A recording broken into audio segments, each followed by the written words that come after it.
Bienvenue chez Patrick. On est chez Patrick.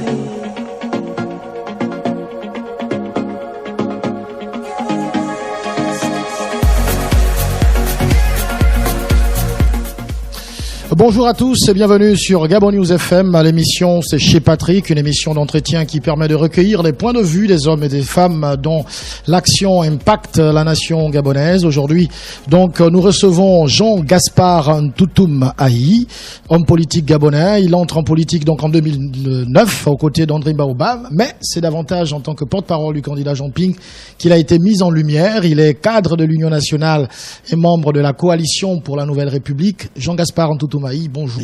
Bonjour Patrick. Voilà, merci d'avoir accepté notre invitation. L'actualité est dominée par les mesures dites d'austérité qui visent, selon le gouvernement, à assainir les finances publiques. Selon vous, est-ce que le Gabon est dans une situation d'austérité? D'abord. Est-ce que le Gabon est dans une contexte, situation est-ce que le contexte, quand vous regardez, est-ce que c'est de l'austérité? Je me souviens qu'il y a un an, je crois à peu près, j'avais fait une déclaration au nom de l'Union nationale où je disais que le Gabon était dans une situation de faillite. C'était à la faveur de la loi de finances rectificative 2017.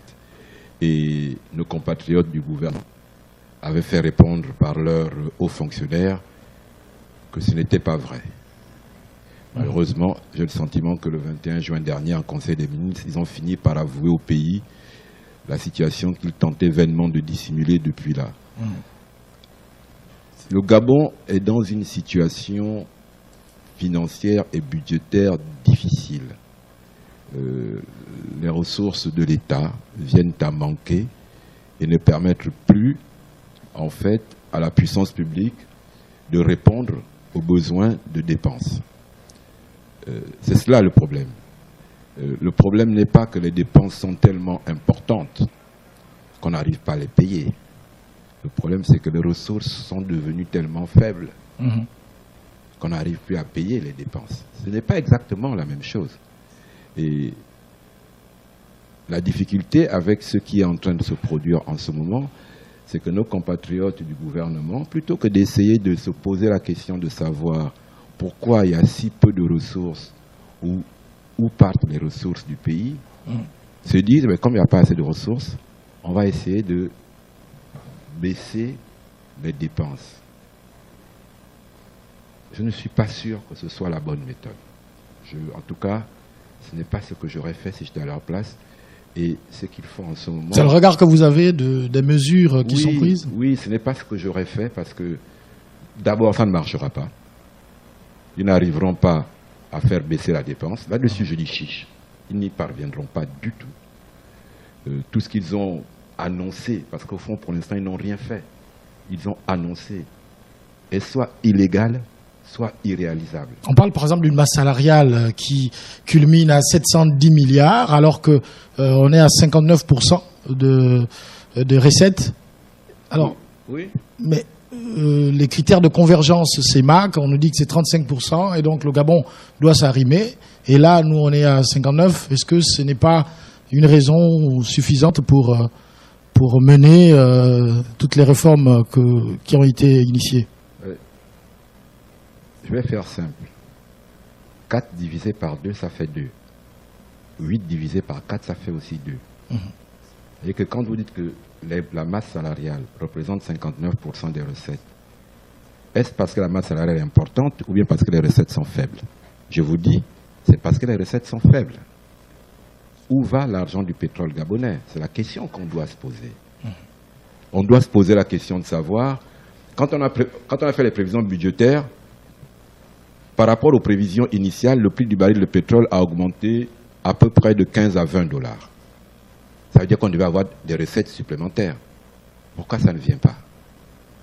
Pourquoi on dit qu'il y a une croissance économique et il y a une corrélation, un lien de cause à effet entre l'augmentation de la croissance et l'augmentation des recettes de l'État?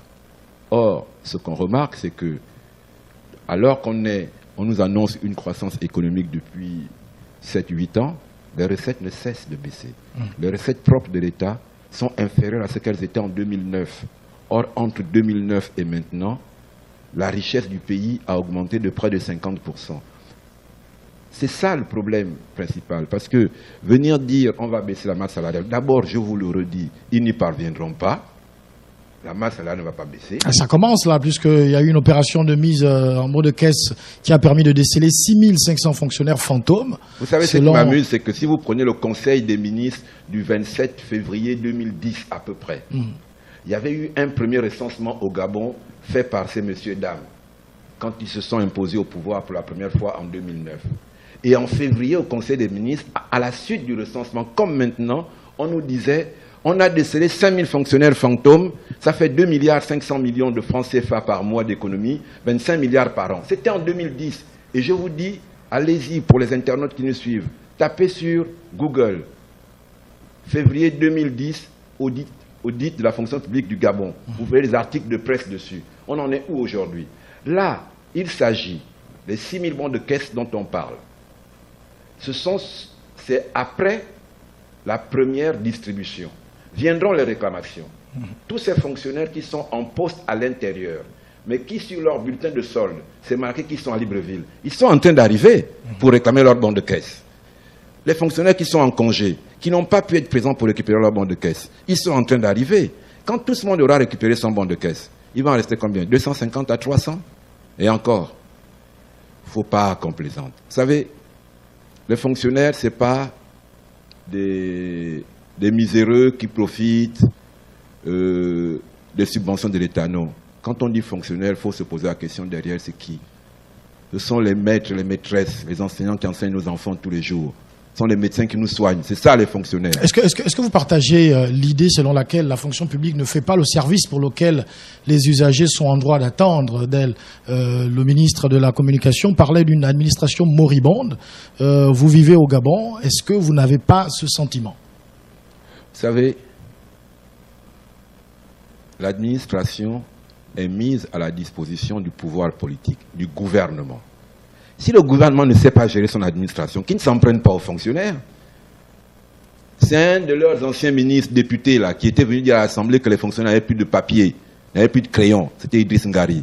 Quand les fonctionnaires n'ont pas les moyens de travailler, quand ils n'ont pas de bureau, quand ils n'ont pas de stylo, quand ils n'ont rien pour travailler, ce n'est pas à eux d'inventer leurs moyens, c'est au gouvernement de leur donner les moyens de travailler. Je pense que quand vous avez un bon gouvernement, vous avez une bonne administration. Quand vous avez un mauvais gouvernement, un gouvernement pitoyable, l'administration est à l'image du gouvernement. C'est tout ce que je peux vous dire. L'administration est à l'image du gouvernement. Je suis désolé, il n'y a pas d'organisation dans notre pays qui ait des gens plus qualifiés que la fonction publique. Il n'y a pas une entreprise qui peut prétendre au Gabon qu'elle a un niveau de qualification mieux que la fonction publique gabonaise. Les personnes les mieux diplômées du Gabon sont dans la fonction publique. N'oubliez pas que les professeurs d'université sont des fonctionnaires. Les médecins, 9 médecins sur 10 au Gabon sont des fonctionnaires. Alors qu'on ne vienne pas prendre des fonctionnaires pour les derniers de la classe ou pour les pires des Gabonais, c'est faux. Mettez-les en situation de pouvoir faire leur travail et ils feront leur travail. Parlons de l'origine de cette crise. Vous avez dit, je vous cite, le gouvernement doit faire la paix avec les douaniers, la concurrence, avec les impôts. Or, la crise économique et financière actuelle s'explique par, selon le ministre Jean-Fidèle Otando, s'explique par l'héritage légué par ceux qui travaillaient hier aux côtés d'Omar Bongo, aujourd'hui passés dans l'opposition. Ah, d'accord. Donc, par contre, ceux qui travaillaient aux côtés d'Omar Bongo et qui sont restés eux-mêmes à la place d'Omar Bongo maintenant, eux, ils ne sont pas héritiers. Parce que je vous dis déjà, comme ça, hein, moi je n'invente rien. Mais celui qui s'est imposé à la tête du pays, il a travaillé aux côtés d'Omar Bongo de 1984. Vous voulez dédouaner ceux qui sont dans l'opposition? C'est-à-dire que vous savez, 9 ans après, continuer à aller se cacher derrière Omar Bongo, c'est un peu pitoyable. C'est ce que j'ai envie de dire aux gens. C'est-à-dire que, vous savez, lorsque vos parents vous laissent un héritage, si 9 ans après vous continuez à justifier vos insuffisances par vraiment l'héritage que les parents m'ont laissé n'est pas facile, ça veut dire qu'au fond, vous n'êtes peut-être pas le bon héritier aussi. Moi, je ne veux pas, personnellement, je ne suis pas comptable de ce qui s'est passé au Gabon sous Omar Bongo. Comme vous l'aviez dit tout à l'heure, et c'est vrai, mon engagement politique date de 2009, c'est-à-dire de la mort d'Omar Bongo. Avant la mort d'Omar Bongo, j'étais un citoyen gabonais qui travaillait et qui avait sa vie normalement. Je n'avais aucun engagement politique. Donc, je ne suis pas comptable de ça, mais je ne passe pas mon temps à vouloir justifier les insuffisances des uns et des autres sous Omar Bongo. Parce que c'est nous qui sommes en charge de notre pays, soit dans l'opposition, comme c'est mon cas, soit frauduleusement au pouvoir, comme c'est le cas de nos compatriotes. Qu'ils assument, mais je peux leur dire une chose. Je l'avais dit à la fille aînée d'Omar Bongo en 2011. Je le lui avais dit. Je lui ai dit, vous savez, quand Omar Bongo est décédé, je pensais que nous allions regretter l'homme, humainement, que nous avions connu, des gens comme moi, presque depuis ma naissance. Mais que nous n'allions pas regretter le chef d'État, parce que nous avions les moyens de faire mieux. Vous voyez, aujourd'hui, je pense que la plupart de nos auditeurs en viennent même à regretter Omar Bongo, chef d'État. C'est de dire combien on est tombé bas. Quand on arrive à regretter l'époque de nos papas qui étaient à peine instruits quand ils ont géré ce pays. Là, c'est l'opposant qui parle. Non, ce n'est pas l'opposant qui parle. C'est factuel ce que je vous dis. Aujourd'hui, rien de bon dans ce qui se fait. Donnez-moi un exemple. Vous avez vu au Gabon comme moi. Donnez-moi un exemple en disant ça au moins ils l'ont fait, papa n'avait pas pu le faire. À l'époque de nos pères, ils ne l'ont pas fait. Quoi, le tas de sable qui est au Port-Moll, qui a remplacé la foire. Enfin, moi je demande à voir, hein. Mais qu'on me donne un exemple, qui vienne au fond me donner tort. Mais je ne demande qu'à avoir tort. Je veux qu'on me dise que tu exagères, le Gabon va bien, les enfants vont à l'école, on se soigne comme il faut, on roule bien. Moi je ne demande que ça. Mais on a vous ne sentez pas une volonté de la part du pouvoir? Vous savez, la volonté, c'est De Gaulle qui disait, il ne suffit pas de blondir sur une chose en disant l'Europe. Il ne faut pas dire émergence. On veut voir la réalité, elle est toute différente, pour ne pas dire qu'elle commence à apparaître effrayante aux yeux de certains. Ça n'a rien à voir avec le fait de dire est-ce qu'il y a une volonté ou pas. On nous exprime cette volonté depuis le début. Qu'est-ce qu'on ne nous a pas promis ici? Mais on a vu aussi, depuis 2009. Et ce qu'on voit fait mal. Il y a, je dis souvent en rigolant, même quand on croit qu'on a touché le fond, nos amis creusent, continuent de creuser. D'accord. Alors, il y a un fort mécontentement de la part des syndicats en ce moment au regard des mesures qui ont été prises par le gouvernement. On voit votre coalition, dans la coalition pour la Nouvelle République, je crois, oui. Qui soutient la dynamique unitaire. Qu'est-ce que ça cache? N'est-ce pas valider la thèse du gouvernement qui voit derrière certaines actions syndicales une main noire, si ce n'est jaune? Vous savez, quand c'est mauvais, c'est mauvais. Et quand c'est mauvais, tout le monde doit voir et dire que c'est mauvais. Voyez-vous? Je pense que si c'est mauvais, que Dynamique Unitaire dit que c'est mauvais, mais c'est ce que nous disons depuis des années. Depuis 2009, nous disons que c'est mauvais. Depuis 2016, nous disons que les Gabonais sont allés voter. Ils avaient le choix entre un bilan et une espérance. Ils ont dit que le bilan était effrayant et catastrophique. Ils ont choisi l'espérance. On les a tués pour ça. Pourquoi voulez-vous que les gens viennent dire que c'est blanc quand c'est noir? C'est pas bon. C'est pas bon du tout. Tout le monde le sait que c'est pas bon. Le Gabon est petit. Même quand vous croisez un collègue de classe qui est ministre, il dit, gars, c'est difficile, on fait ce qu'on peut, mais vraiment, c'est ça la vérité du pays. Les gars n'y arrivent pas. Et ils n'y arriveront pas. Parce que, on en parlera peut-être, pour diriger un pays, il faut avoir été choisi par ses compatriotes. C'est pas forcé. D'accord. Vous êtes de l'opposition. Quels sont vos rapports avec d'autres partis de l'opposition qui ont pris part au dialogue d'Angondje? Personnellement, j'ai toujours dit aux uns et aux autres, entre ce régime et moi, il y a une cloison étanche. C'est-à-dire que la ligne de démarcation politique pour moi, c'est Ali Bongo et les siens. Quand on les rejoint, on me quitte.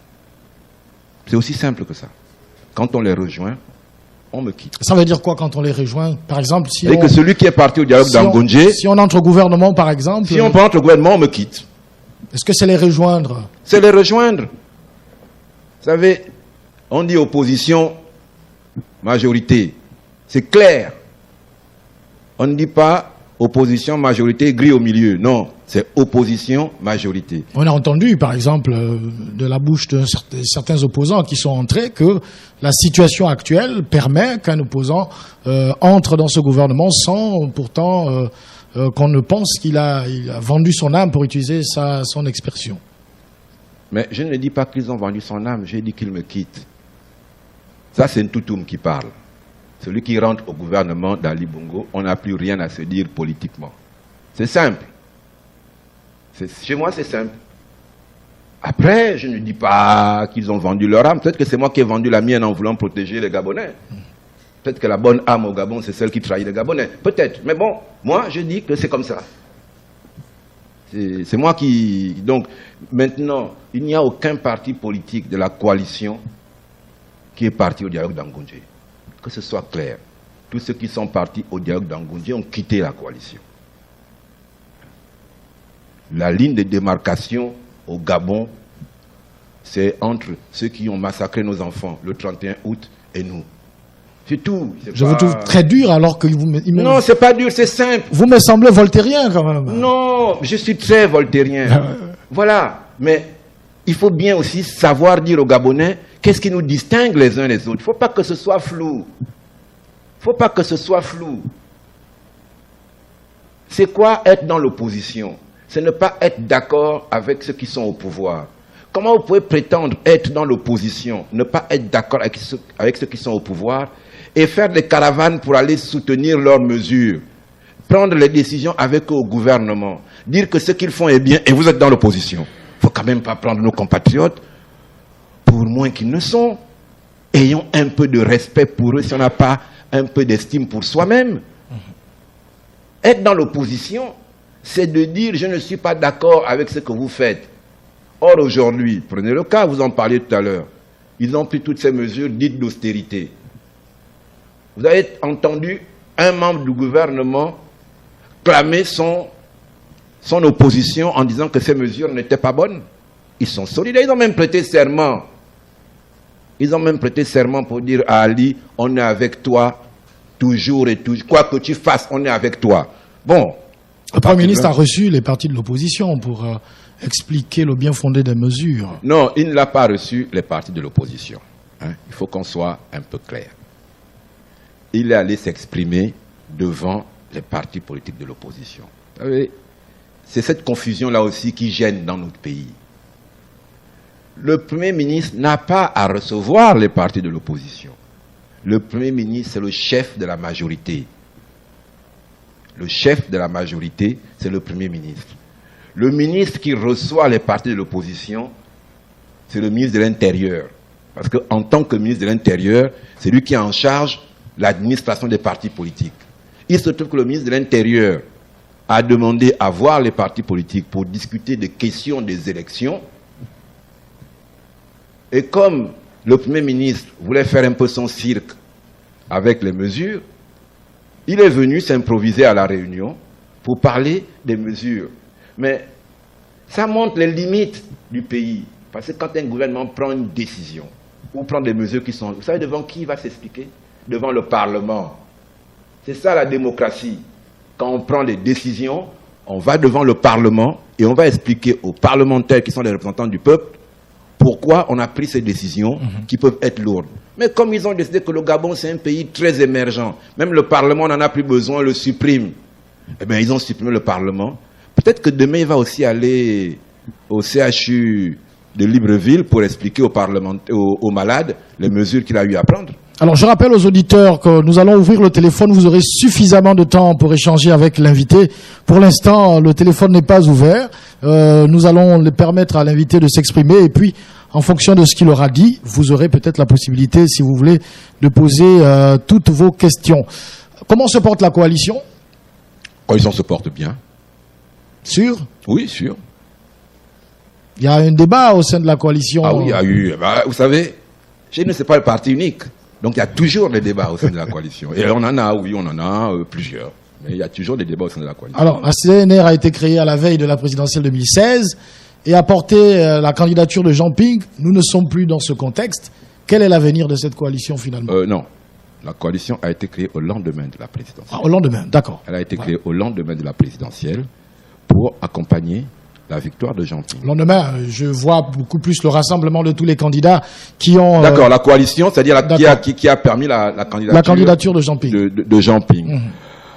Oui, elle a été créé, ou du moins cette situation a été créée la veille de la présidentielle pour permettre à l'opposition, comme le souhaitait le peuple gabonais, d'avoir un candidat unique pour cette élection présidentielle. Nous y sommes parvenus et à titre personnel et au nom de tous, moi j'en suis fier. La preuve, on a eu une victoire. Qu'est-ce qui vous coalise à ce jour? Qu'est-ce qui nous coalise à ce jour? Ben, si vous prenez en fait les responsables politiques qui s'étaient mis autour de la table pour choisir le candidat unique, ce qui nous coalise à ce jour reste, c'est de faire comprendre au PDG que le pays n'en veut plus, il faut qu'il parte. Parce que c'est cela qui nous coalise. Le pays nous demande, entre guillemets, je m'excuse le terme, de le délivrer, de le libérer ou de le débarrasser du PDG et de ses responsables. C'est cela qui nous coalise. C'est cela qui justifie aujourd'hui notre engagement ensemble. Et pour que vous puissiez prendre le pouvoir, il faut bien sûr passer par une élection. Donc on va parler des législatives. Oui. Êtes-vous d'abord sûr qu'elles se tiendront cette année, ces législatives? Ah, voyez-vous, c'est même grave qu'un journaliste, donc un observateur attentif de la vie politique d'un pays... Ce regard, il y a trop de reports. Oui, donc, voilà. C'est-à-dire qu'au fond, le report devient la règle. À un point où on se demande même si les élections vont se tenir. Il peut y avoir un cas de force majeure. Mais si la volonté d'Ali Bongo et de Moranso, c'est ça le cas de force majeure, ça peut intervenir. Je vous le concède. Déjà, ça intervient régulièrement. Depuis décembre 2016, c'est là. Donc depuis 2 ans que ces élections législatives auraient dû se tenir. Je n'ai pas envie de vous dire est-ce qu'elles vont se tenir. J'ai envie de vous dire, ces élections, il est impérieux qu'elles se tiennent. Et dans l'intérêt du pays, dans l'intérêt de chacun, que ces élections se tiennent. Et le plus vite sera le mieux. Regardez comment le pays se meurt. Regardez comment le pays se meurt. Ce sont des atermoiements de ce style-là qui le font. On nous dit que les mesures d'austérité sont importantes, que le pays est dans une situation difficile. Vous savez combien de jours le Sénat a discuté du budget dont il s'agit? 2 jours. En 2 jours, le Sénat du Gabon a reçu, analysé et voté la loi de finances rectificative. De vous à moi, c'est plus de 2000 pages de textes et de chiffres. Même la seule lecture prend à un sénateur un peu plus d'1 semaine. La seule lecture. Donc aucun sénateur gabonais n'a été capable de lire cette loi de finances rectificative du début à la fin et ils l'ont votée. Les élections législatives, ce n'est pas un luxe. C'est une nécessité pour la démocratie. Il faut que les Gabonais puissent être responsables des décisions qui sont prises. C'est à travers l'Assemblée nationale qu'ils le font. C'est pour cela que les législatives sont impérieuses. Sinon, on va assister aux forfaitures auxquelles on ne cesse d'assister depuis un moment. Justement, vous avez déclaré ceci, je vous cite, « Le fait de participer aux législatives ne signifie pas que le contentieux est terminé. » Qu'est-ce qu'on devrait comprendre par là? Vous avez tout compris, la preuve, vous le citez. Ali Bongo a braqué la présidentielle de 2016, ça ne va jamais finir. Ça veut dire quoi, ça ne va jamais finir Ça veut dire qu'au fond, il est illégitime à l'endroit où il est et le pays entier ne cessera de le lui rappeler. Il faut qu'il parte. C'est aussi simple que ça. Il s'impose par la force dans un fauteuil qui n'est pas le sien. Mais qu'est-ce que vous faites des institutions finalement qui ont validé cette élection, qui ont reconnu la victoire d'Ali Bongo? Il y a quand même des institutions. Il ne s'est pas autoproclamé président de la République. Vous savez ce que dit notre Constitution par rapport à l'élection présidentielle. L'élection est acquise à celui des candidats qui a obtenu le plus de suffrages. C'est ce que dit la Constitution. Moi, je vous pose la question. En 2016, quel est celui des candidats qui a acquis le plus de suffrages? Il y a des instances qui sont appropriées pour compter, pour... Est-ce qu'il y a vraiment besoin d'une instance pour compter? Tout le monde a compté. Tout le monde a compté. Tout le monde a vu. C'est pour ça qu'on parle de coup d'État. C'est-à-dire qu'ils sont allés s'imposer au pouvoir en violant notre Constitution. C'est simple. L'élection est acquise à celui des candidats qui obtient le plus de suffrages. C'est Jean Ping qui a obtenu le plus de suffrages. Personne ne peut le contester, ni au Gabon, ni nulle part sur terre. Donc Ali Bongo, il est là. Oui, parce que belle maman a dit que mon fils, c'est lui qui va prendre. Mais ce n'est pas suffisant, parce que ce sont les Gabonais qui doivent d'abord le dire. Elle doit le constater. Elle a refusé de constater ce que les Gabonais ont dit. Donc les institutions... Enfin. Alors nous savons qu'au sein de votre coalition, la question des législatives divise. Je le sais, vous êtes favorable pour prendre part aux élections législatives. Comprenez-vous la logique de ceux qui refusent d'y aller? Je ne la comprends pas, je la respecte. Je respecte leur décision. Vous savez, oui, pendant de longs mois, on a eu le débat sur les élections législatives. Moi, je peux le dire, dans mon parti politique, on a débattu de la question. Pendant de longs mois aussi. Parce que lorsque la question des législatives a été posée, le président élu Jean Ping a demandé aux formations politiques de la coalition d'aller discuter entre elles d'abord, au sein de leur formation politique, pour qu'on se retrouve ensuite au niveau de la coalition. Chacune des formations politiques a eu ce débat en interne. Puis nous nous sommes retrouvés au niveau de la coalition. Il y avait un certain nombre de formations politiques qui étaient favorables à la participation à ces élections législatives.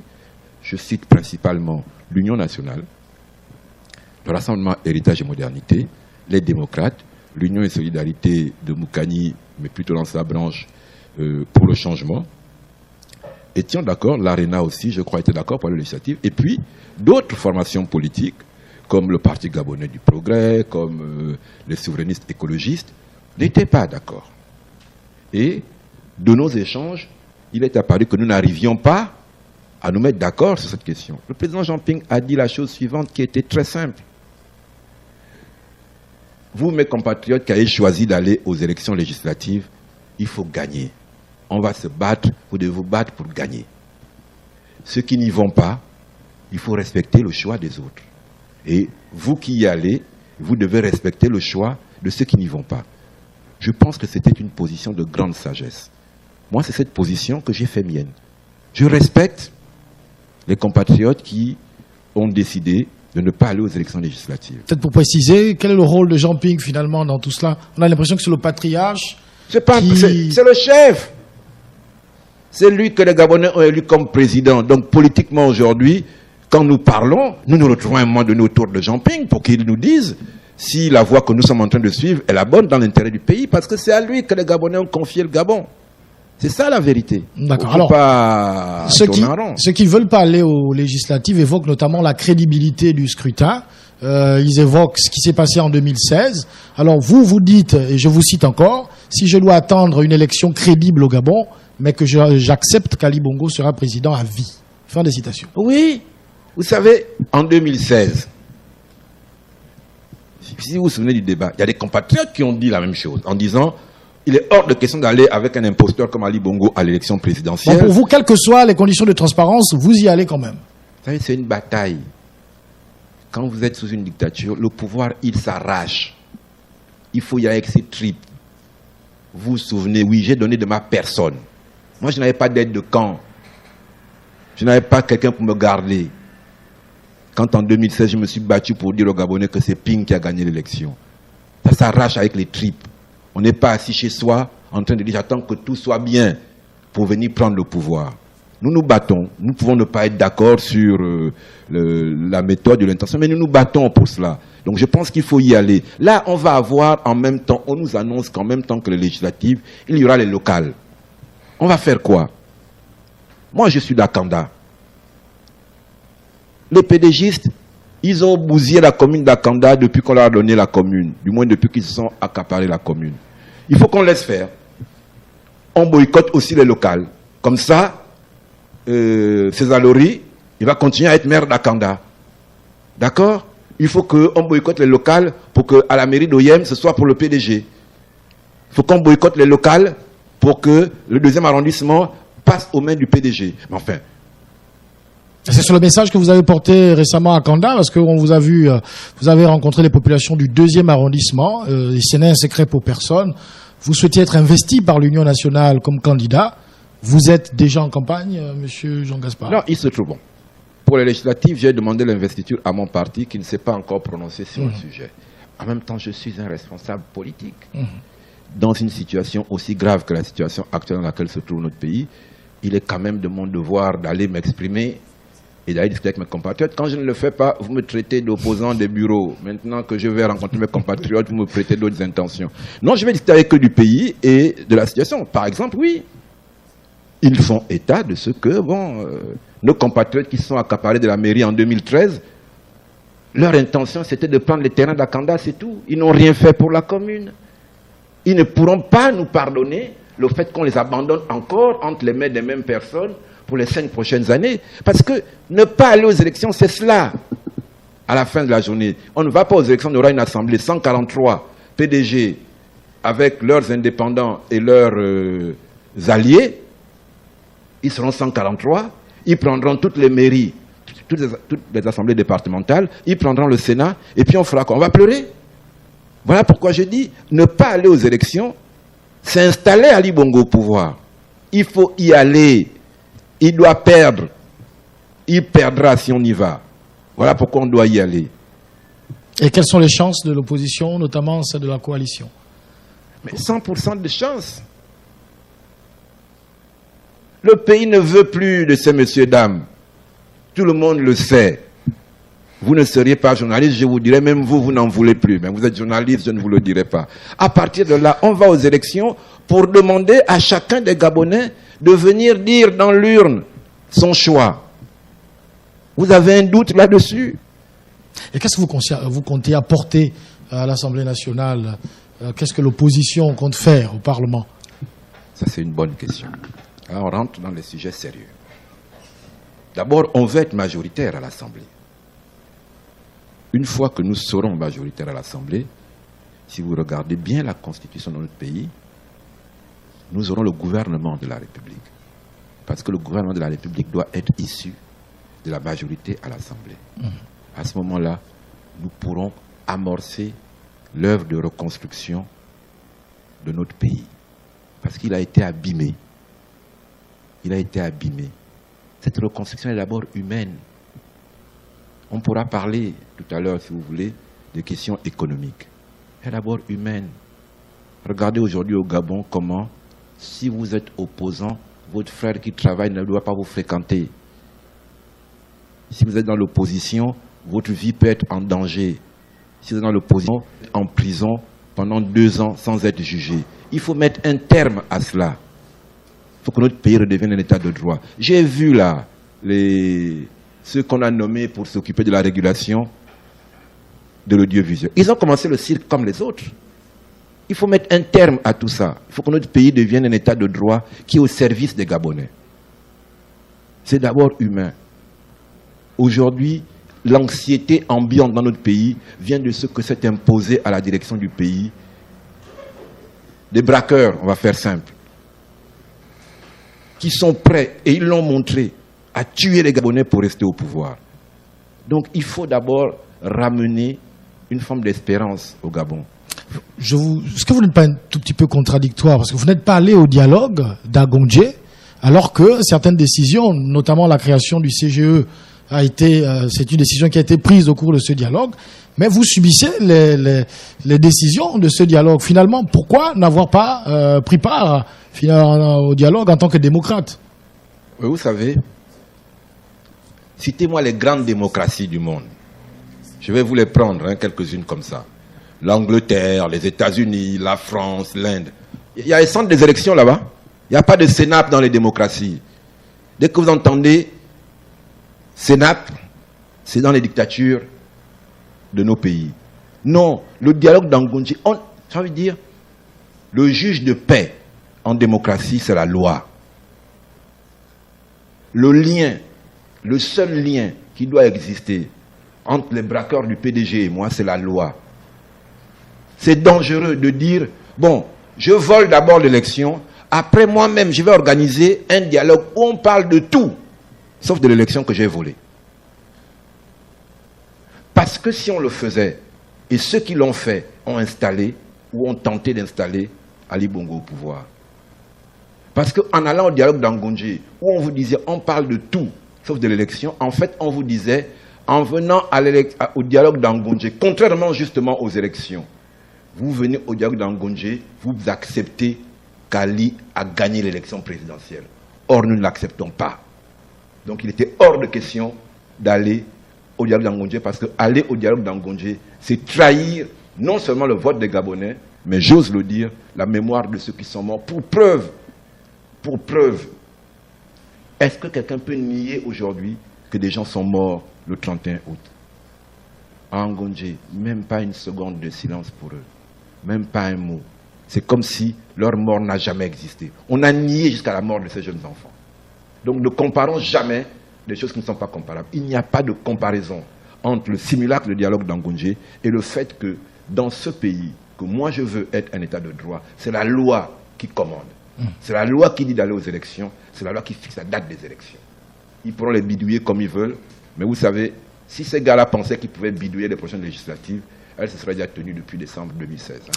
Voilà, je rappelle aux auditeurs que nous entrons donc dans la deuxième partie. Vous pouvez, le téléphone est déjà ouvert, donc vous connaissez le numéro, c'est le 06 21 91 16, 06 21 91 16. Il y a également, vous pouvez également nous appeler pour ceux de l'étranger via des appels WhatsApp. Vous pouvez donc grâce à notre numéro, donc le même numéro 06 21 91 16. Je crois qu'il y a des messages qui sont arrivés et John va se faire le plaisir de les lire. D'accord.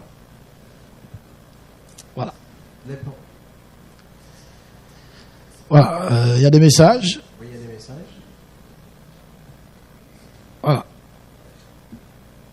Je crois que... Qu'est-ce qui se passe avec la technique, le micro de John? Voilà. Allô 2, 4, 6. Voilà. Bon, c'est pas bien grave. Il y a des messages qui arrivent. On va rapidement les lire. On a un message. Bonjour. Non, c'est... Voilà. Les épreuves sont... Alors, c'est compliqué. On va demander aux auditeurs, lorsque vous écrivez, s'il vous plaît, essayez d'écrire de manière assez simple pour que nous puissions mieux vous lire et comprendre le message que vous nous envoyez. Donc, les preuves sont, Monsieur Jean Gaspard a raison, lors de son traditionnel conseil des ministres du 25 février 2010, le gouvernement gabonais a rendu public les résultats provisoires de l'audit de la fonction publique qui laisse apparaître la présence d'environ 5683 agents présumés en situation irrégulière sur un recensement général de 70 960 agents publics. La découverte de ces fonctionnaires dits fantômes devrait permettre à l'État gabonais de réaliser des économies de l'ordre de 2,1 milliards de francs par mois, soit 25,2 milliards pour cette année 2010. Je voudrais savoir, Monsieur Jean Gaspard, quels sont vos rapports actuellement avec le président Jean Ping, s'il vous plaît? Signé Monsieur Nuage. Voilà, c'est la question qu'il pose. Quels sont vos rapports avec le président Jean Ping?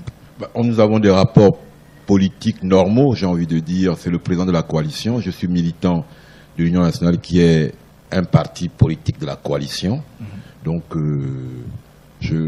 on a des rapports. Je suis membre de la coalition, donc il est le président, quoi. Donc. Est-ce que lui, il sera candidat? Non. Non, enfin, il a gagné l'élection présidentielle, Patrick. Faut pas le ramener dans des considérations autres. Je pense quand même que tout le monde a conscience de ce que le président Jean Ping ne peut pas, entre guillemets, se présenter aux élections législatives. Il a gagné l'élection présidentielle. D'accord. Il y a un auditeur qui est au bout du fil et qui nous appelle déjà. Allô? Allô? Oui, bonjour. Bonsoir.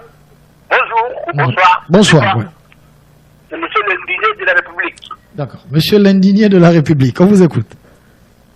Monsieur Jean Gaspard, merci beaucoup.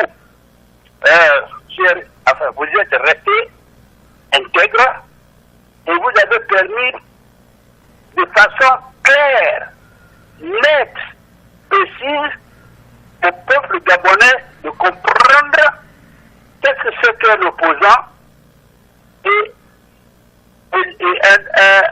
un faux opposant. Je vous remercie beaucoup parce que vous ne pouvez pas soutenir la candidature et battre campagne pour M.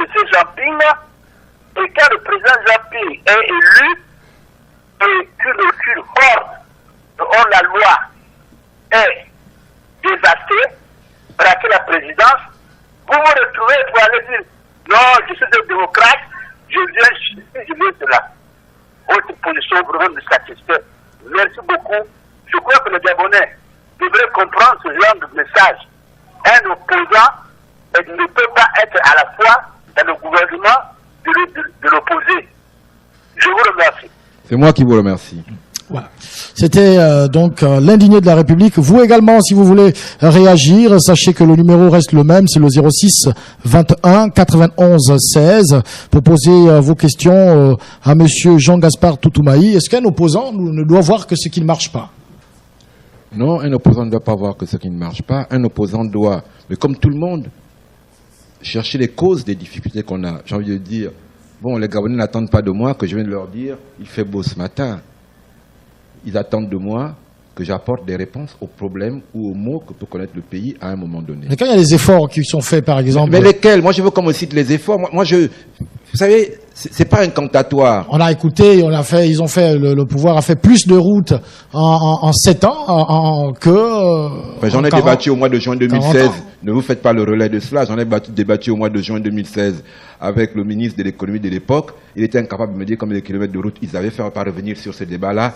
Maintenant, une chose est de venir annoncer les choses. Vous avez vu les Gabonais traverser le cercueil sur la tête à moins de 100 km de Libreville. Ne nous parlez pas de route. Ne parlons pas de ce sujet-là qui risque d'énerver nos compatriotes qui nous écoutent. On voit des chantiers, par exemple. On voit l'axe PK5, PK12, on voit bien les entreprises. Vous venez de le dire, hein, mais vraiment, vous savez, en plus, votre radio est écoutée au-delà du Gabon. PK5, PK12, 7 km. 7 km. À pied, vous le faites en moins d'une heure peut-être. À pied. Combien d'années pour le réaliser? Combien d'années?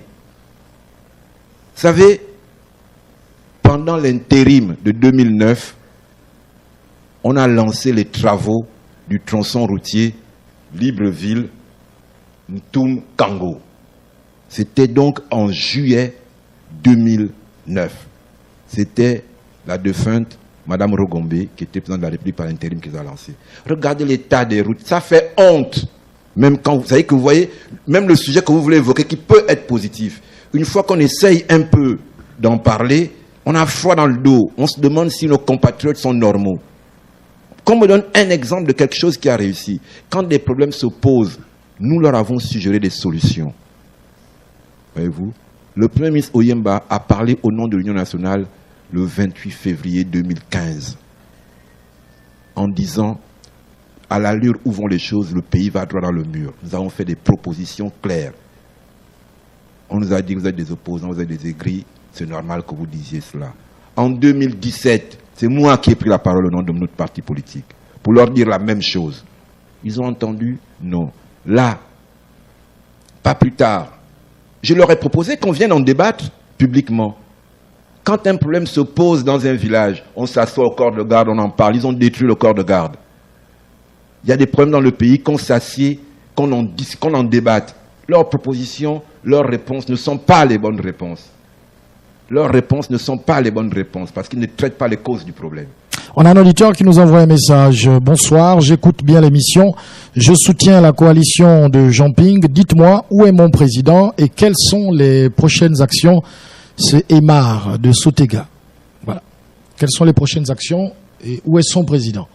Je dis déjà bonjour à Aymar. Il a vu que la coalition a fait hier une déclaration pour soutenir Dynamique Unitaire. Je l'invite d'aller demain au stade de basket d'Awenje où Dynamique Unitaire invite les Gabonaises et les Gabonais à soutenir leur action contre les mauvais agissements, je vais dire ça comme ça pour être poli, les mauvais agissements du gouvernement à l'endroit des fonctionnaires. Vous ne trouvez rien de bon dans ces mesures, monsieur Jean-Gaspard Toutoumaï? Non, mais écoutez, je vous dis, ces mesures sont ou illégales ou irréalistes. Donc je ne sais même pas vous dire si elles sont bonnes ou mauvaises. Ça ne se fera pas. Ça ne se fera pas. Vous souhaitez que ça ne se fasse pas? Non, je sais que ça ne se fera pas. Vous savez, il faudra dire à ces messieurs et dames qu'il y a une loi au Gabon. Je crois qu'elle s'appelait la loi 1/2005. Je crois, ou 20/2005. C'est le statut général de la fonction publique. Qu'ils aillent le relire. c'est le juge de paix. C'est dans ce texte qu'on sait comment est-ce qu'on traite les fonctionnaires. Voilà. Bonjour Monsieur Ntoutoum, vous êtes candidat aux prochaines élections, oui ou non? Si oui, allez-vous aux élections relevant du simulacre du dialogue d'Agondje? Dans ce cas, qui aura raison, les dialogueurs ou vous?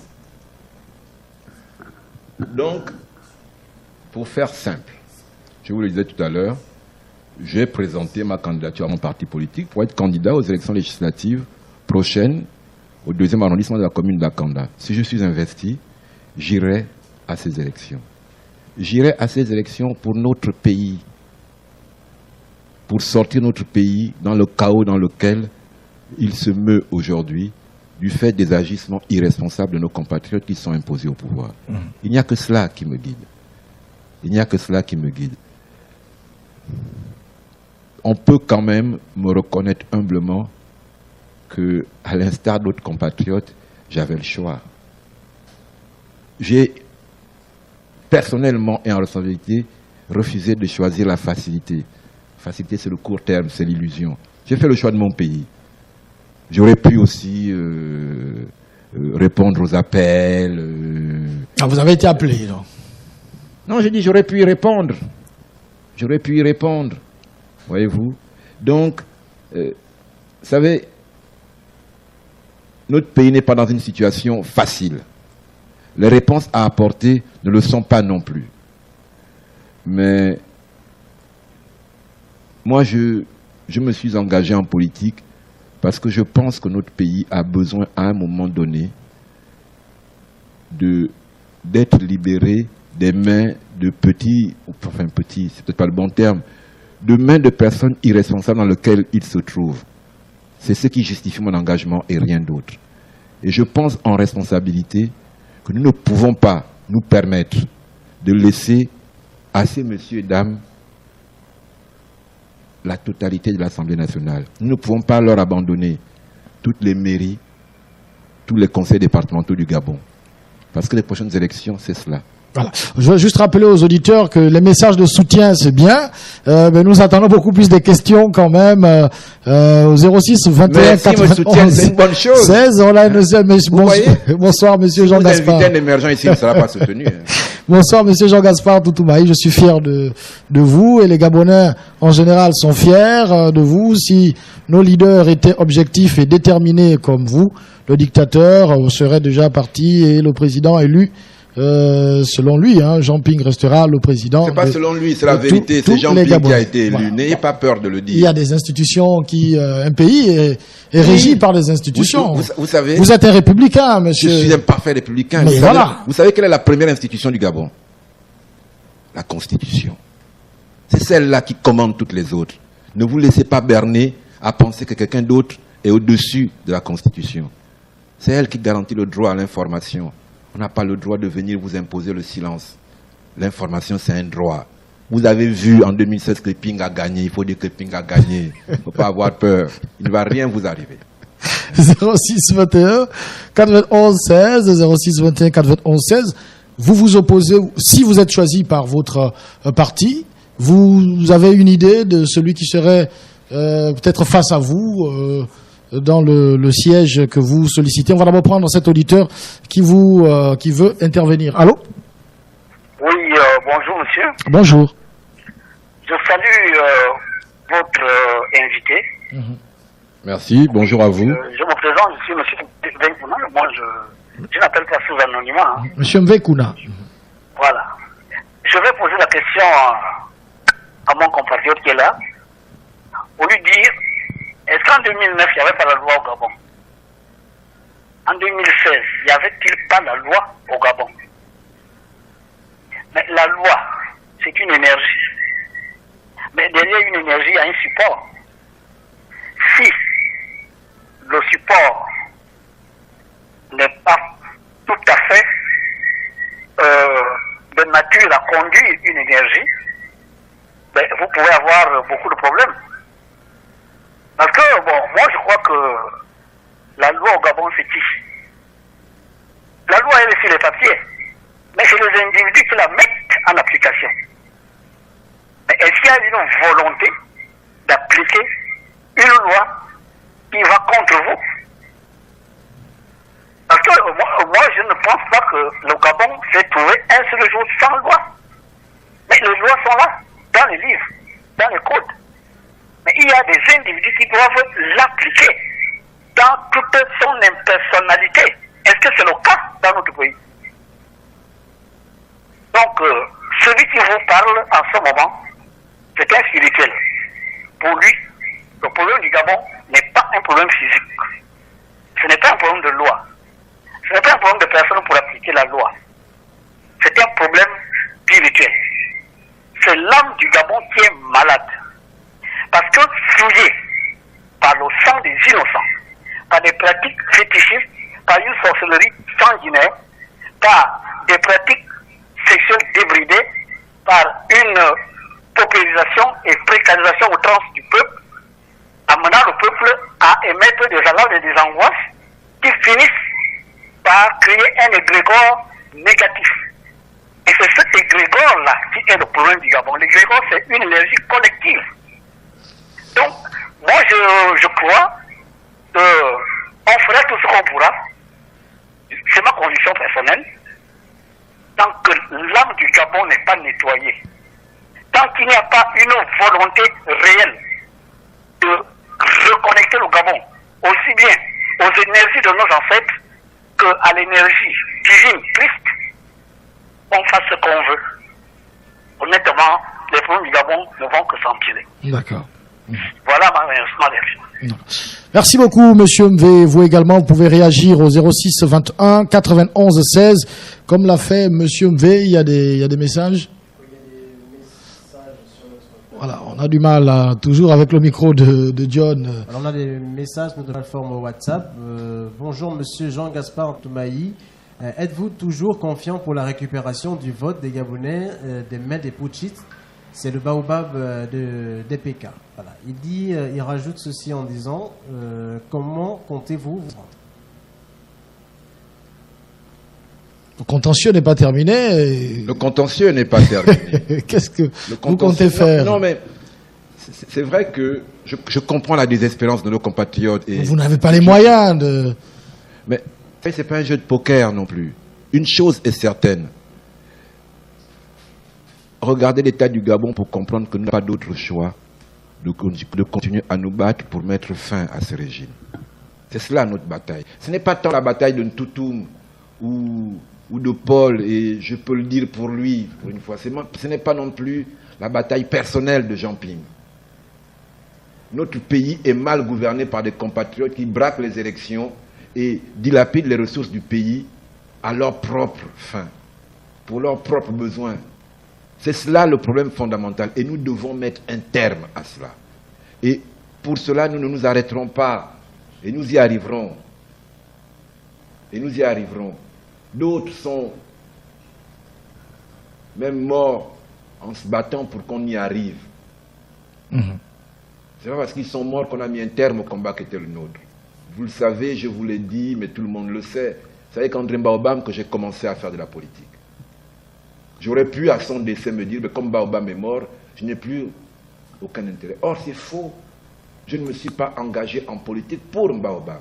Je me suis engagé avec Baobam. Mais j'ai envie de dire, ne serait-ce que par loyauté pour le combat que nous avions ensemble, s'il y a un moment où je ne devais plus m'arrêter, c'est quand il est mort. Ce que nous voulons, c'est que notre pays aille bien, soit dirigé par des femmes et des hommes que les Gabonais choisissent. C'est aussi simple que ça. Il y a des messages via notre 06 21 91 16. Bonsoir Monsieur Ntoutomaï. La tribune nous permet de débattre avec les dirigeants. Vous êtes sûr que 2016 ne fera pas irruption dans ces élections, sachant que les pédégistes sont toujours dans les sphères décisionnelles. C'est Monsieur le juge. Voilà. 2016 fera irruption dans les élections parce que 2016 n'est jamais fini. Mais pas dans le sens qu'il dit. Pas dans le sens qu'il dit. C'est tout. Les Gabonais n'oublient pas ce qu'ils ont vécu en 2016. Et les responsables politiques que nous sommes, apprenons y compris de ce qui s'est moins bien passé. Voilà. C'est toujours Aymar de Sotega. J'aurais appris que l'un des partisans de la coalition sera promu au pouvoir illégitime. Voilà. Il parle de Guy Nzubandama. Qu'est-ce que vous dites pour cela? En politique et au Gabon, je suis un peu comme Saint Thomas. J'attends de voir pour croire. Vous savez, je n'aime pas beaucoup ça. Je n'aime pas beaucoup ça, et je me le permets. Je n'aime pas qu'on vienne gratuitement médire sur les gens. Ce sont les mêmes personnes qui, au fond, font courir les mêmes bruits. Vous savez, moi j'ai souvenir d'un monsieur, paix à son âme aujourd'hui, monsieur Ogouligende. Monsieur Ogouligende a quitté le PDG en 92 suite à un désaccord politique. Jusqu'à la fin de ses jours, il se trouvait des compatriotes pour dire « c'est un ancien PDGiste, il va retourner là-bas ». Peu de PDGistes, quand ils ont quitté ce parti, repartent au PDG. Il faut arrêter un peu ce petit jeu qui consiste à dire il va repartir ou bien on va... Qu'est-ce qu'on peut encore offrir à Guy Nzubandama? Qu'est-ce qu'on peut encore lui offrir? Qu'est-ce qu'on peut... Il était président de l'Assemblée nationale pendant 20 ans. Qu'est-ce qu'on peut? À moins qu'Ali Bongo veuille lui céder son fauteuil. Si c'est ce que nous annonce Emar, mais je ne crois pas beaucoup. Je ne crois pas qu'Ali Bongo ait envie de céder son propre fauteuil à Nzuba. Parfois, respectons un peu aussi nos propres responsables politiques quand on pense qu'on appartient au même camp qu'eux. Arrêtons de nous tirer une balle dans le pied inutilement. D'accord. Monsieur Ntoutoum, maintenant que vous allez aux élections, que faites-vous de la résistance? La vie, c'est un choix. Voilà, c'est un auditeur qui n'a pas signé son message. Moi, j'ai choisi la résistance. Je n'ai pas choisi l'abandon. Qu'on se le dise bien. Comme je dis aux gens, moi, depuis 2016, vous avez vu, je n'ai pas d'aide de camp. Je conduis ma voiture. Je n'ai personne. Je n'ai pas la SGS pour garder ma maison. Ce pouvoir, je l'affronte au vu et aussi de tout le monde. Je ne suis pas allé me planquer à l'étranger. Voyez-vous? Pour résister, la vraie résistance, c'est face à face. Je sais le faire derrière un clavier, je sais le faire en face des gens. Voyez-vous? Donc, il ne faut pas croire qu'aller aux élections, au contraire, il faut avoir le courage de les affronter sur le terrain. On va à Kanda, il y a 16 bureaux de vote, je les attends. C'est ça, résister. Ce n'est pas attendre que les choses se passent, c'est les faire aussi. Bonsoir, monsieur Jean Gaspard. Moi, je veux savoir si vous avez retrouvé le combattant Stempy Love Obame et les autres compagnons Ulrich Kembo. Je ne les connais pas personnellement, excusez-moi, vraiment, là je ne vois pas trop de quoi il parle. C'est un auditeur qui pose la question. Il y a d'autres messages également, je crois. Des messages via notre plateforme WhatsApp. Voilà, on a des messages de notre plateforme WhatsApp. Voilà, bonsoir, monsieur Jean Gaspard Ntoutoum. Un très beau discours et nous sommes fiers et j'espère que vous aussi, vous ne feriez pas comme les autres. Voilà. Voilà, c'était tout. Alors, le fan club, là. Un fan club, bon, il dit que c'était un très beau discours et qu'ils sont fiers de vous, sauf qu'il espère que vous ne ferez pas comme les autres. Bon, voilà. Ce sont les propos des auditeurs. Oui, je ne ferai pas de commentaire, à part merci. Ça fait toujours plaisir quand même qui est... Voilà, 06 21 91 16, les auditeurs ont choisi d'envoyer des messages, hein. Mais beaucoup plus de félicitations. Est-ce qu'il faut les lire à chaque fois? Ce sont les mêmes messages. Félicitations, monsieur Jean-Gaspard Toutoumaï. Il y a un auditeur qui nous appelle. Allô? Allô? Oui, bonjour. Bonsoir. Oui, bonsoir, c'est votre petit frère Rodrigue. Ah d'accord, monsieur Rodrigue, on vous écoute.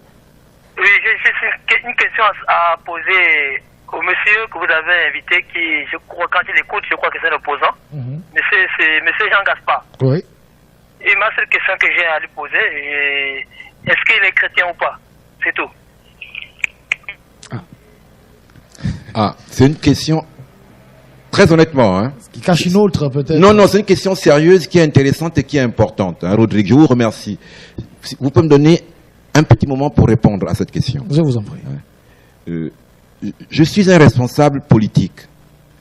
Dans l'espace public, vous verrez que je ne vous dirai pas quelle est mon ethnie, quelle est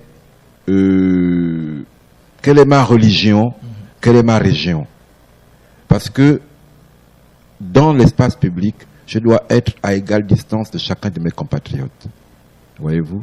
Parce que si je venais à vous dire que je suis chrétien, je m'éloigne du musulman. Notre pays consacre la liberté religieuse et je la respecte et j'y tiens. C'est ça la laïcité.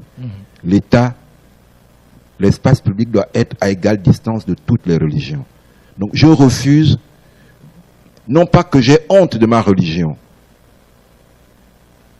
mais pour moi, un responsable politique, en tout cas dans ma conception à moi, n'a pas à venir dans l'espace public décliner sa religion, sa famille, son ethnie, sa province. Il doit être à égale distance de tout le pays et de tous ses compatriotes. Pour moi, toutes les religions ont droit de citer, y compris les gens ont le droit de ne pas en avoir. C'est ça la laïcité et je respecte cela. Mais je remercie Rodrigue d'avoir posé sa question. Voilà. Je sais pourquoi je le dis. Je suis alors un auditeur. Il comprend. Il commence son message en disant: je sais pourquoi je le dis. Je suis de Logwe Lolo, au village d'Ibuka, à 30 km de Kulamutu. Prenez cette information avec beaucoup de réserve. Je crois qu'il parle de l'information sur Guy Zubandama. Voilà. Il dit qu'il est de Kulamutu, du village d'Ibuka, à 30 km de Kulamutu. Donc, prenez cette information avec beaucoup de réserve. On a beaucoup de messages. Bonjour, je vis à Ngondje et je pense que M. Franck Nguema est aussi sur le siège que votre invité cible. Se sent-il capable de vaincre ce dernier qui a une longueur d'avance dans l'opinion nationale, notamment grâce à sa chaîne de télévision TV+, signé M. Daniel. C'est M. Daniel qui pose la question. Qu'est-ce qu'il pose comme question? Il demande, il dit: bonjour, je vis à Ngondje, je pense que M. Franck Nguema est aussi sur le siège que vous, M. Jean-Gaspard Toutoumai, oui. Sollicitez. Se sent-il capable de vaincre ce dernier qui a une longueur d'avance dans l'opinion nationale, notamment grâce à sa chaîne de télévision TV+. Quand on va à une élection, c'est parce qu'on est capable d'avoir la majorité des suffrages, ou du moins on se sent capable d'avoir la majorité des suffrages. Il faut savoir, moi je ne vais pas à une élection contre, hein. Je vais à une élection pour gagner. Je vais à l'élection pour avoir la majorité des suffrages des populations d'Angondje. Là-dessus, je suis plutôt optimiste. Je ne vais pas dire plus. D'autres messages, ça continue de... Sur notre plateforme WhatsApp, qu'en est-il du dossier de la CPI? Vu que le principal, je vais réitérer la question, qu'en est-il du dossier de la CPI, vu que le principal moteur du dossier est allé à la mangeoire? Il faut bien que justice soit rendue pour tous les morts, les prisonniers politiques et tous ceux qui ont été traumatisés par les événements post-électoraux. On va prendre un auditeur qui est en ligne, priorité aux auditeurs qui appellent. Allô? Oui, allô, c'est encore moi l'ennemi de la République. Je voudrais dire à M. Gaspard que les jeunes gens dont on vous a demandé si vous avez de leurs nouvelles sont nos militants qui avaient été kidnappés quelque temps après l'élection et on a retrouvé les voitures, mais jusqu'aujourd'hui, on ne sait pas où ils sont. Nous avons vérifié dans toutes les prisons, bon, il y a des prisons sur le pont ici, nous n'avons pas été là-bas, même dans toutes les prisons, ils ne sont pas vivants. Bon, il ne faut pas, moi je peux confirmer qu'ils sont morts, mais seulement ils ont disparu. Voilà pourquoi le militant qui vous a appelé, vous a demandé si vous avez de leurs nouvelles. Nous n'avons pas de leurs nouvelles jusqu'à présent, mais seulement on a récupéré les voitures. Voilà. D'accord, merci, je comprends mieux, oui. 06 21 421, il est toujours là, allô? Ah, il s'en est allé. 06, il y avait une question posée... Oui, effectivement, il y avait une question sur le dossier de la CPI. Il est posé la question de savoir où en est-on finalement aujourd'hui. Le dossier de la CPI, c'est un dossier judiciaire, hein. C'est pas un dossier politique. Donc quand on dit le porte-parole, ou je ne sais pas le terme qui a été utilisé pour désigner... Non, ce dossier a été confié à des avocats. Ce sont les avocats qui aujourd'hui sont dans la procédure judiciaire avec... Le cabinet et le bureau du procureur de la CPI. Ils ont envie de savoir est-ce que le dossier avance finalement ou pas. Oui, bon. C'est une procédure judiciaire. Ça veut dire que les procédures judiciaires sont relativement longues. Pour preuve, vous savez, les événements de Côte d'Ivoire ont lieu en 2010. Le procès de Gbagbo, il est presque encore en cours, là. C'est ça la CPI. Il faut que nos compatriotes comprennent que le dossier de la CPI ne mourra jamais et il ira au-delà des gesticulations des uns et des autres. C'est lent, mais c'est sûr. D'accord. Ceux qui se sont amusés le 31 août devront répondre de leurs actes. Allô? Il y a un auditeur au bout du fil. Oui, c'est mon boutou. Monsieur Mobutu. Oui. Oui, c'est Toumaï. Oui. Je dis, si demain vous êtes aux côtés du pouvoir en place, est-ce que le dossier de la CPI sera encore poursuivi comme M. Moutani Wangou qui est allé déposer ça là-bas? Est-ce que, comme il est déjà au pouvoir, est-ce qu'il pourra encore suivre le dossier? Merci. Bon, d'abord, on va se mettre d'accord sur une chose. Je ne serai jamais aux côtés du pouvoir. Hein. Parce que j'entends pouvoir... On a entendu ça... On oui, a mais, déjà entendu ça de la part des hommes politiques. Oui, mais vous savez... Il faut jurer de rien en politique. Ah si, dans la vie, il y a des choses où il faut dire que je ne ferai jamais. Il faut pouvoir le dire aussi. C'est ça, être un homme. Et de vous à moi, il y a plus de personnes, et il y a plus de gens dans l'opposition gabonaise qui ont refusé d'aller que ceux qui sont allés. J'espère qu'on ne vous prendra pas à défaut. Moi, je vous le garantis. Je vous le garantis. Pour la petite histoire, on ne m'appelle plus. Hein. On m'a appelé, on ne m'appelle plus. Ils savent que ce n'est pas la peine. Donc, on ne va pas revenir dessus à chaque fois. Vous ne voulez pas servir votre pays? Je ne veux pas la servir. Je ne veux pas le trahir. Je n'ai pas envie d'utiliser des mots plus durs. Mais quand on vous nomme, vous venez travailler pour le pays, pour l'avancement. Vous avez l'impression que ces messieurs et dames travaillent pour le Gabon. Vraiment, parlons-en sérieusement. Mais apportez votre pierre à... À quoi?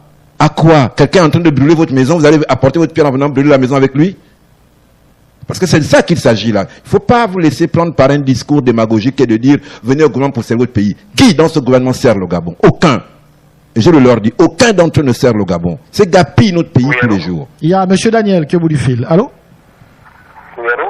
Oui, c'est M. Daniel. Oui, M. Daniel. Oui, j'ai envoyé un message tout à l'heure là, bon, c'est clair. Bon, écoutez, moi personnellement, je ne pense pas exprimer mon suffrage lors des élections à venir, mais je parle juste par rapport à ce que j'observe.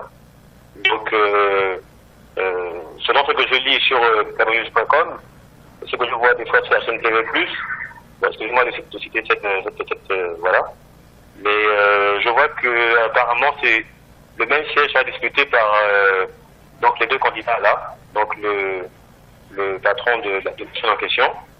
Donc moi je veux juste en fait comprendre parce que j'ai l'impression que les deux peut-être sont dans l'opposition, des fois partagent peut-être les mêmes idées.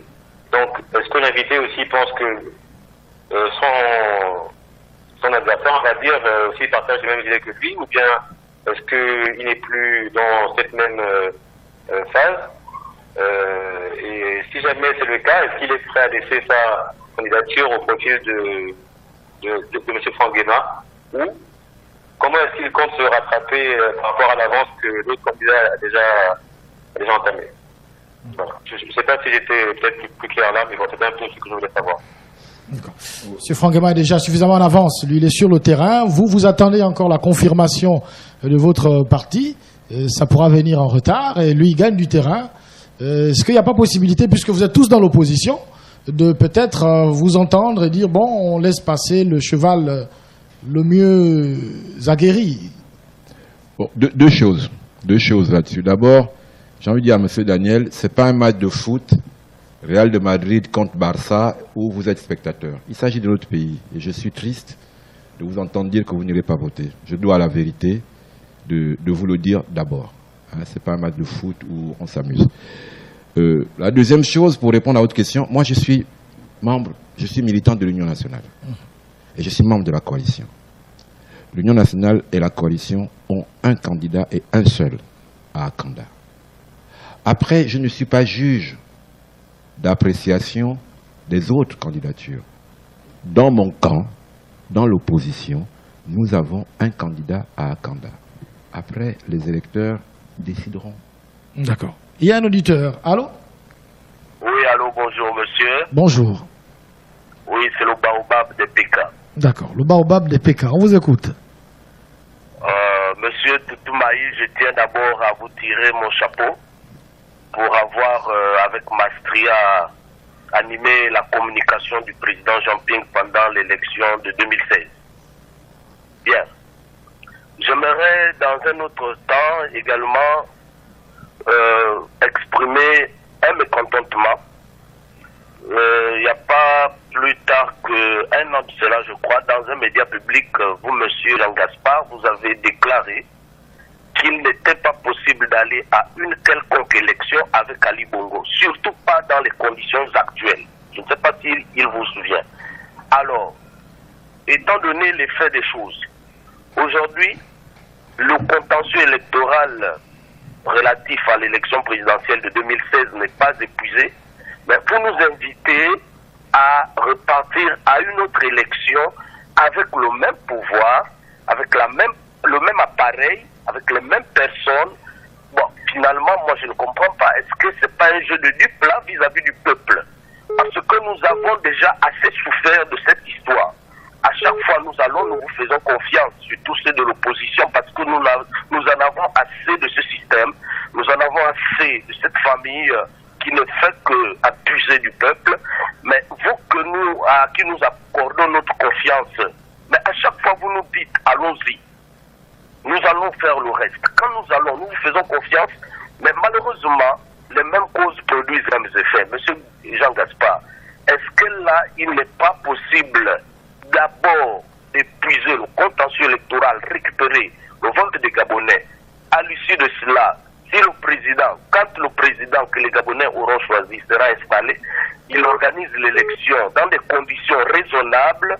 Est-ce que c'est pas ça la logique? Enfin, je ne sais pas si je me fais comprendre, mais sincèrement, moi je me vois mal par rapport à l'auditeur qui a appelé avant, dire que je ne pars pas à l'élection. Je partage son avis parce que ce sont les mêmes causes qui produisent les mêmes effets. On part à l'élection, notre candidat gagne, on part au contentieux, la Cour constitutionnelle va tripatouiller là-bas et déclarer son candidat vainqueur. On va revenir dans la contestation, on part au dialogue et c'est terminé. La même chose, la même routine à chaque fois. Est-ce qu'il n'est pas mieux d'abord de laisser les choses se faire, c'est-à-dire que l'objectif c'est récupérer la victoire du président Jean-Pierre. D'accord, on a bien compris votre question. Voilà. Merci beaucoup, monsieur DPK. Voilà. Merci. Il y a une question qui va aussi dans le même sens sur notre plateforme WhatsApp. Mais monsieur Toutumaï, les autres ont de l'argent aussi, mais et pourtant ils ont traversé. Et qu'est-ce qui nous dit que vous ne ferez pas aussi la même chose comme eux? D'accord. On va peut-être prendre, l'auditeur s'en est allé, c'était monsieur Mvé qui voulait réagir. Monsieur Jean-Gaspard Toutumaï, vous allez répondre à l'auditeur des PK. Voilà. Oui, bon, l'histoire de la traversée, on va la laisser de côté. Voilà. Je sais nourrir ma famille et honnêtement, je n'ai pas besoin d'argent. Voilà, attendez, vous allez cumuler donc les deux réponses. Allô? Oui, justement, si j'ai préféré appeler tout de suite, c'est parce que je voudrais abonder à peu près dans le sens du compatriote qui vient d'appeler. Oui. Comme ça, M. Toutumaï va répondre aux deux questions à la fois. Diminuez le volume de votre poste récepteur, s'il vous plaît. Oui, attendez. Attendez, je le fais tout de suite là. S'il vous plaît, 1 minute. Voilà. Je crois que c'est mieux. C'est mieux. Voilà. Oui, je disais que tout à l'heure, je vous ai dit que la loi était une énergie et que le support de la loi, ce sont les hommes qui doivent mettre cette loi en pratique. Bon, je ne sais pas trop. Bon, vous êtes sûr, M. Toutumaï, que ceux qui ne veulent pas aller aux élections n'ont peut-être pas raison ou ont raison, mais vous personnellement, quand vous irez aux élections, vous constatez M. Jean-Pierre, aujourd'hui, il est pratiquement seul. Parce qu'au début, il était entouré. Bon, moi j'ai dit 2 tiers de ceux qui ont fait la coalition se trouvent de l'autre côté. Et peut-être que vous n'êtes pas au courant ou vous êtes au courant.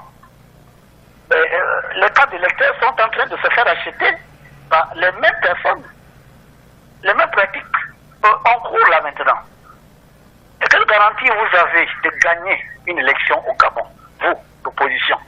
Celui qui vous parle en ce moment n'est pas un politicien, il ne fait pas de la politique, c'est vraiment un homme politique, mais il est un observateur avisé de la vie publique.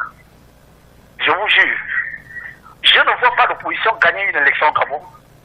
Du moment où l'argent est en train de travailler à la place de j'ai envie de dire, de ceux qui ont le pouvoir. Ils ont acheté des cartes d'électeurs et ils continueront de le faire.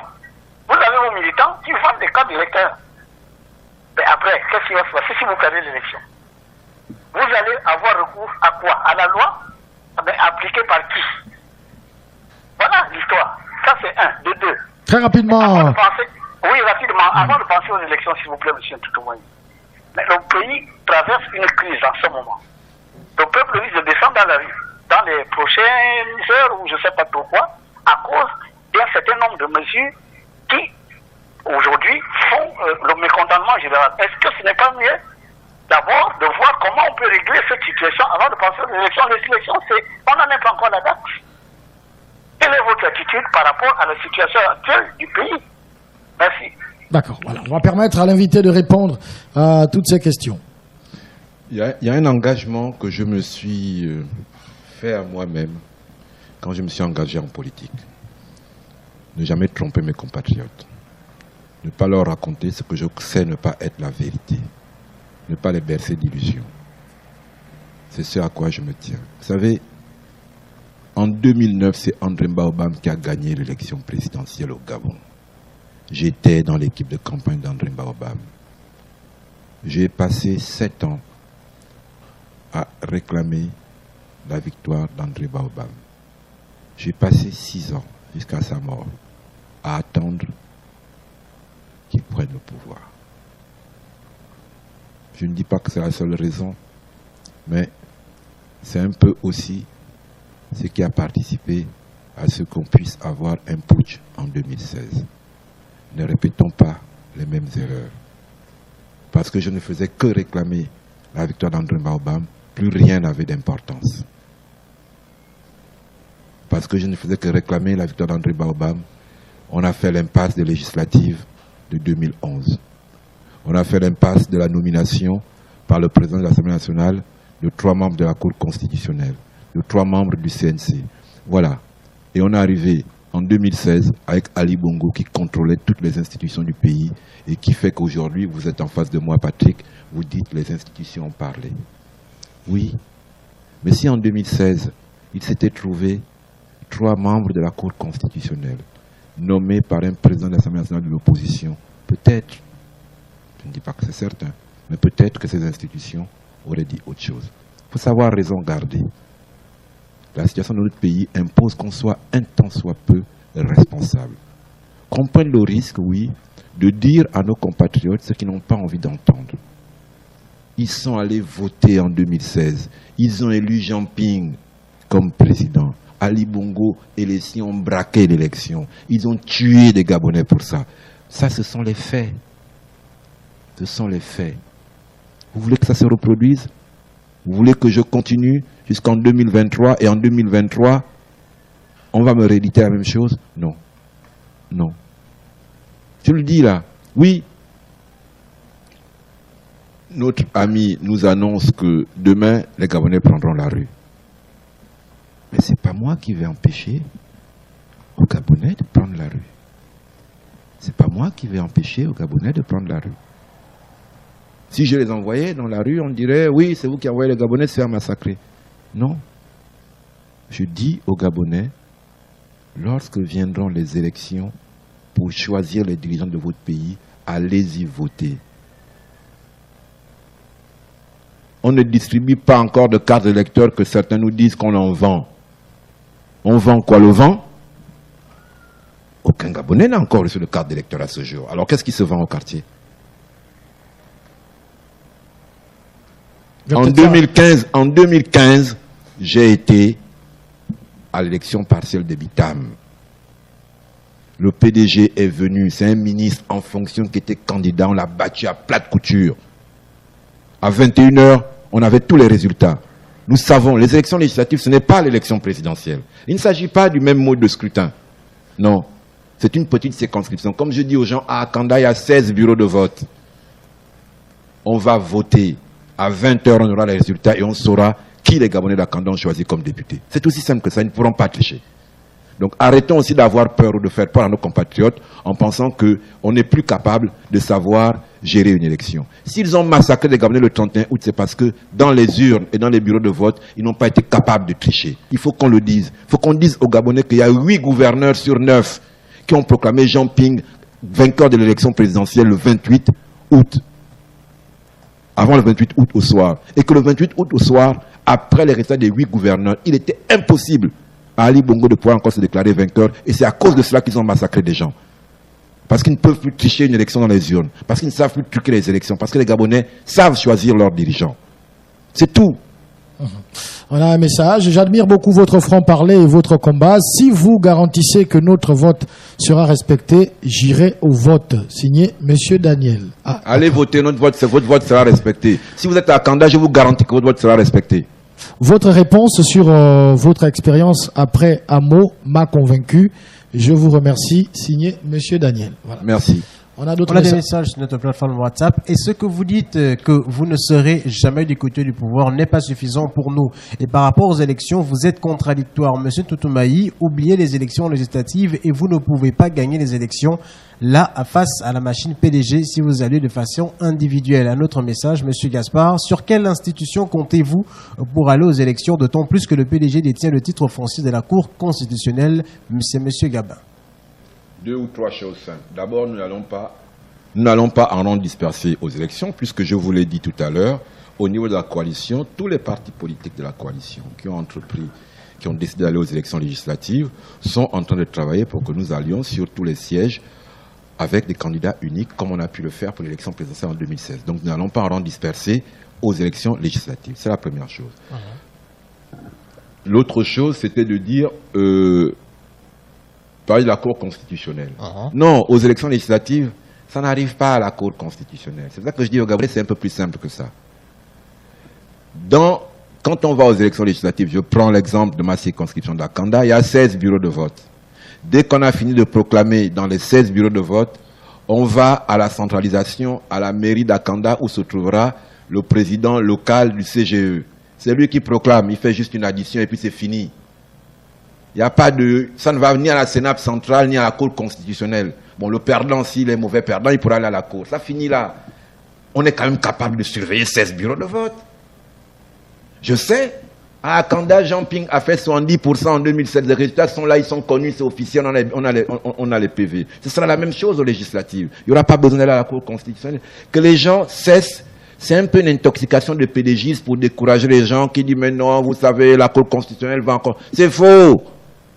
On va là-bas, ils vont prendre leur raclée.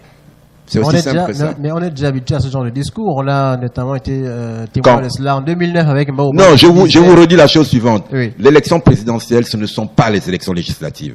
Je vous le redis. La preuve, c'est laquelle? C'est que, j'ai pris l'exemple de 2015, prenez l'exemple de 2010. Jean Yegendong a battu Mbabé sur la plate couture dans le 2e arrondissement en 2000. Ils ont triché où? Ils ont pu tricher où, là?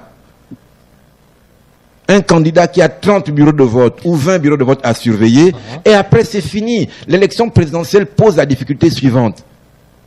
Est-ce que vous savez que lors de l'élection présidentielle de 2016, les résultats que le gouverneur du Haut-Ogooué a proclamés devant les médias ne sont pas ceux que le ministre de l'Intérieur est venu lire? Ce sont ces strates successives qui ont rendu possible cette mascarade. Et même cette mascarade ne suffisait pas, ils ont tiré sur les Gabonais. Le législatif, c'est pas la même chose. Donc vous comptez sur la vague qu'a drainé Jean Ping en 2016 pour... On compte sur les Gabonais. C'est pas une vague d'extraterrestres.